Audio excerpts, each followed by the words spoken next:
Oi, pessoal. Então vamos ao quarto.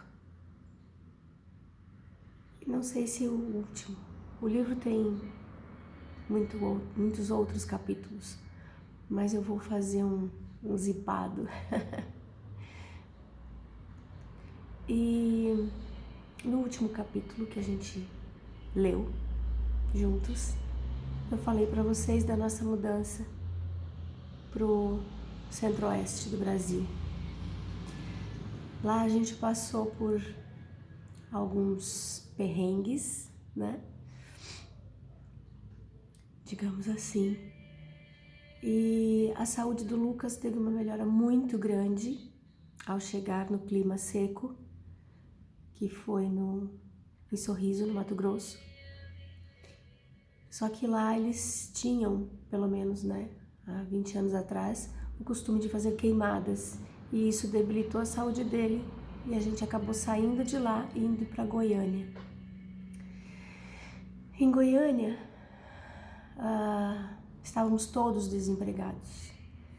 Também ainda morando entre 4, 5, 6, 7, 8 pessoas, também num lugar pequeno. A princípio a gente foi para um sítio, onde foi muito bonito, foi muito gostoso morar lá, mas era difícil, porque era tudo longe.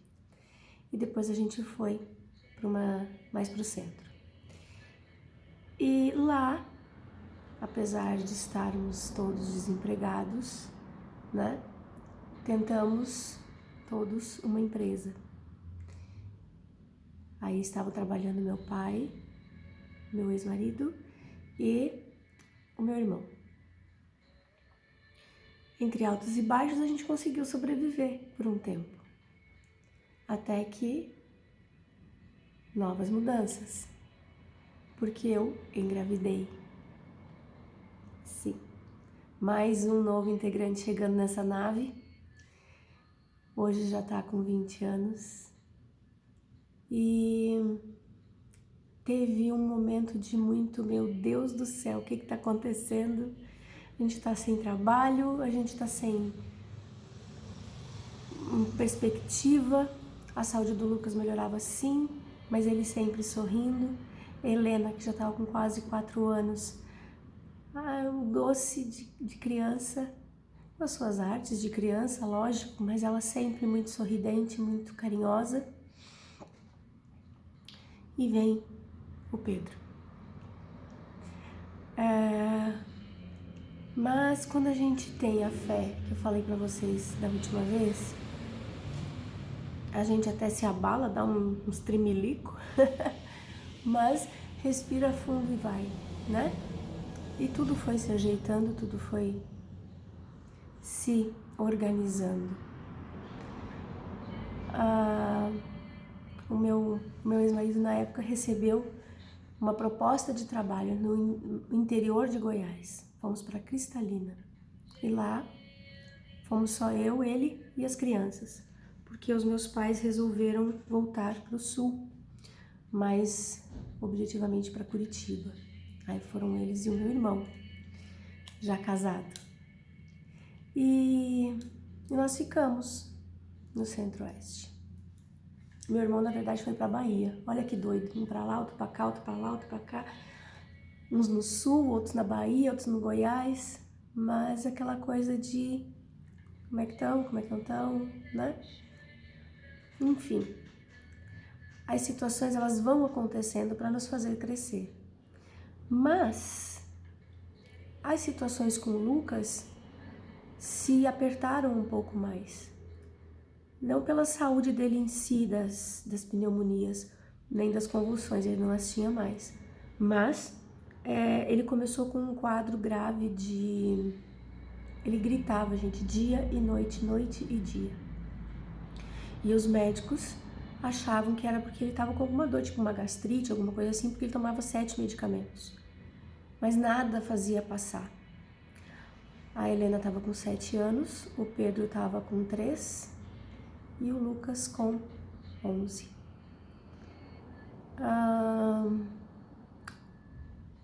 Foi um período, gente, em que a gente não sabe como que a sanidade mental de todos ali ficou. Eu acho que é por isso que a gente é tudo meio doidinho hoje. Mas na época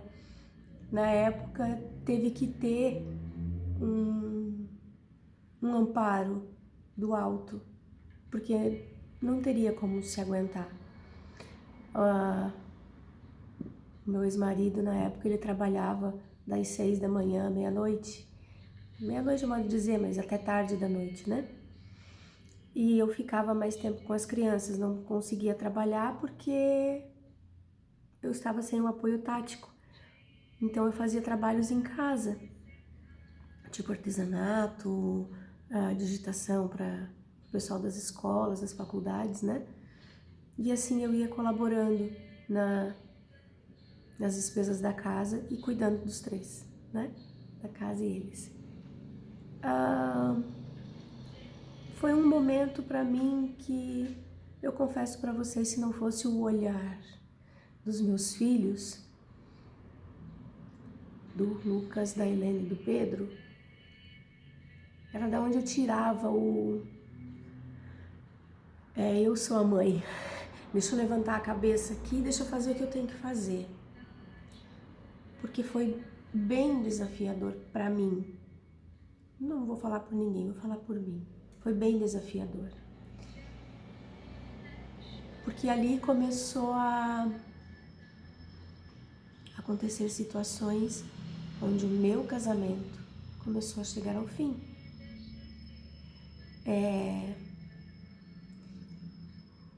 Essas situações de casamento, elas têm que ter muito dos dois olhando para o mesmo lado. Eu tive as minhas deficiências, ele teve as dele, né?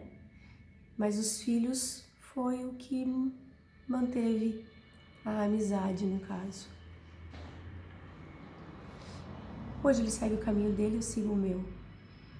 Mas para mim sempre foi muito dolorido porque eu casei com a ideia de que eu escolhi aquela pessoa porque eu amava aquela pessoa, eu queria uma família com aquela pessoa.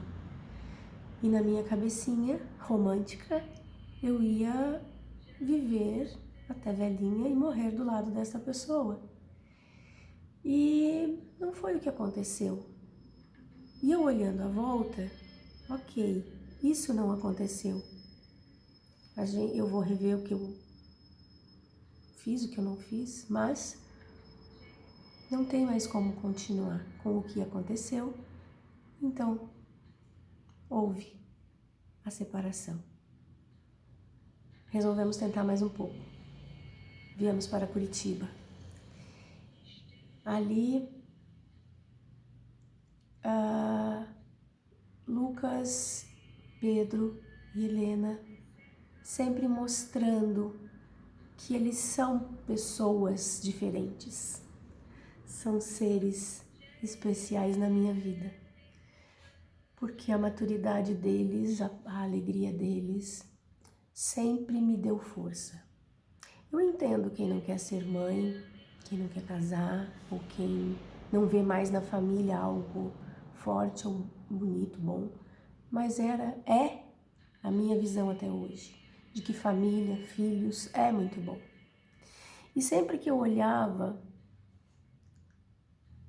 e olho para os meus filhos, eu vejo essa força, que é minha força. Não estou dizendo que eu tiro deles, mas ela é a minha força. E teve um dia em que eu estava muito agoniada, eu estava muito preocupada, triste. E eu senti que o Lucas também estava. E como eu tinha pegado por costume com ele,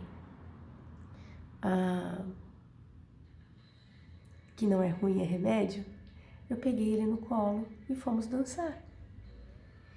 Eu pendurei ele, porque ele não tinha coordenação, né, motora, pendurei ele assim nos meus ombros, ele deitou a cabeça, e eu segurei ele pela cintura e começamos a dançar.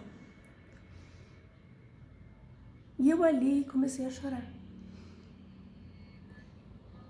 E ele levanta a cabeça, tira do meu ombro e olha pra mim.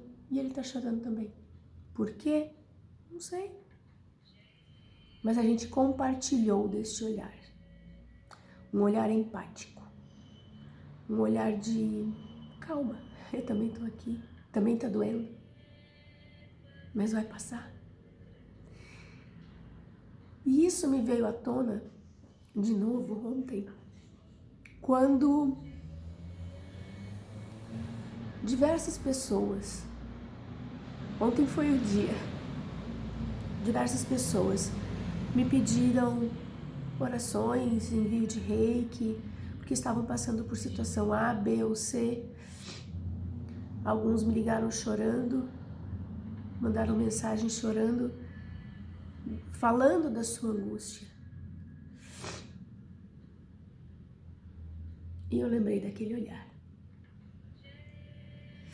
Que quando o meu estava nesse desespero, era o dele que eu procurava.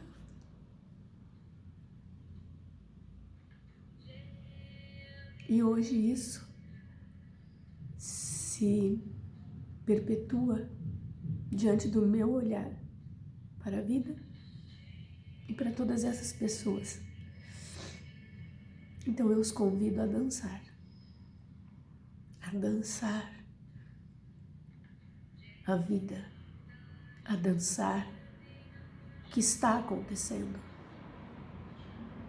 Tira você mesmo para dançar. Tira o problema para dançar. Olha para ti com força. Olha para ti e vê que as tuas limitações não foram feitas pelo acaso, mas foram feitas para a nossa necessidade.